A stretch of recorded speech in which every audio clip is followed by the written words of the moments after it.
Bonjour, je suis Mohamedou Boye, enseignant-chercheur à l'Université Gaston Berger, chargé du cours en général de fiscalité et de droit bancaire. Je vais d'abord commencer par souhaiter la bienvenue aux étudiants pour leur première rencontre avec la fiscalité par un cours d'introduction à la fiscalité. Ce cours vise 3 objectifs principaux. Le premier objectif, c'est d'abord de familiariser les étudiants avec le vocabulaire fiscal, donc la technicité de la matière. Ensuite, de pouvoir identifier les différents processus de fixation de l'impôt. Et troisième élément, de comprendre toute la fiscalité dans sa dimension, donc liquidation, recouvrement et assiette. Donc d'abord, premier élément qu'il faut retenir dans ce cours, c'est d'abord qu'est-ce que c'est que l'impôt? Comment on peut définir l'impôt? On peut définir l'impôt comme un prélèvement pécuniaire, donc de caractère obligatoire, qui est effectué en vertu de prérogatives de puissance publique à titre définitif sans contrepartie. Donc 2 éléments à retenir par rapport à cette définition. C'est d'abord le caractère obligatoire et l'absence de contrepartie. Ces 2 critères sont très importants parce qu'en réalité, ils permettent de distinguer l'impôt de la taxe et de la redevance. Parce que souvent, on assimile l'impôt à la taxe ou à la redevance, alors que l'impôt et la taxe ont en commun le caractère obligatoire. Mais ce qui peut permettre de les distinguer, c'est en réalité l'absence de contrepartie. L'impôt se définit comme un prélèvement obligatoire et sans contrepartie, alors que la taxe est un prélèvement obligatoire, mais avec une contrepartie. Quant à la redevance, elle se distingue de l'impôt par son caractère facultatif, alors que l'impôt est obligatoire. Donc, une fois que cette précision acquise par l'étudiant, maintenant, la question, c'est de savoir comment on détermine l'impôt à payer. Donc, pour la détermination de l'impôt à payer, il y a 3 éléments à prendre en compte. L'assiette de l'impôt, la liquidation de l'impôt et le recouvrement de l'impôt. L'assiette de l'impôt, cela renvoie à quoi? Tout simplement à la question de savoir quels sont les éléments que l'on prend en compte pour fixer un impôt. Donc, est-ce qu'il s'agit d'un revenu?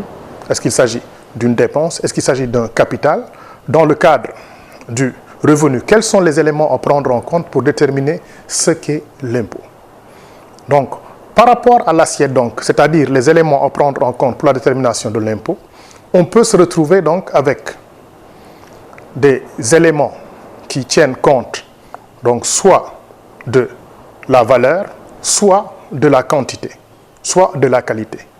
Mais en définitif, ce qu'il faut retenir par rapport à l'assiette de l'impôt, c'est que c'est à partir de l'assiette de l'impôt que l'on va déterminer ce qu'il y a à liquider. C'est-à-dire que quels sont les éléments à prendre en compte. Lorsqu'on a déterminé les éléments à prendre en compte, on va dire maintenant, par rapport à ces éléments que l'on prend en compte, qu'est-ce que l'on va payer comme impôt. Et donc, c'est ce qu'on appelle la liquidation de l'impôt. C'est-à-dire donc, pour résumer, première étape par rapport au processus d'imposition, l'assiette de l'impôt. L'assiette de l'impôt, quels sont les éléments à prendre en compte? Exemple, pour un salarié, toutes les sommes qu'elle reçoit, quels sont parmi ces sommes qu'il reçoit les éléments qui figurent dans l'assiette? C'est-à-dire quels sont les éléments qu'on va prendre en compte dans la détermination de l'impôt. Donc c'est pour ça qu'on peut définir l'assiette comme la base sur laquelle s'appliquera l'impôt, c'est-à-dire les éléments à prendre en compte. Donc à partir de ce moment, il s'agit de voir quels sont les éléments, c'est-à-dire quelle est la matière que l'on va imposer, et maintenant cette matière que l'on va imposer, comment on va l'évoluer, comment on va l'évaluer. Donc ce sont ces 2 éléments. Maintenant, par rapport à l'impôt, il y a 3 éléments d'abord par rapport aux éléments à prendre en compte dans l'assiette. Les éléments à prendre en compte dans l'assiette, d'abord, c'est le champ matériel, c'est-à-dire que quelle est la matière à prendre en compte dans l'impôt. Ensuite, sur quel territoire va s'appliquer l'impôt et ensuite, à quelles personnes vont s'appliquer l'impôt.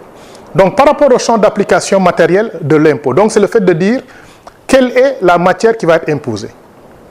La matière qui va être imposée peut distinguer 2 éléments, souvent.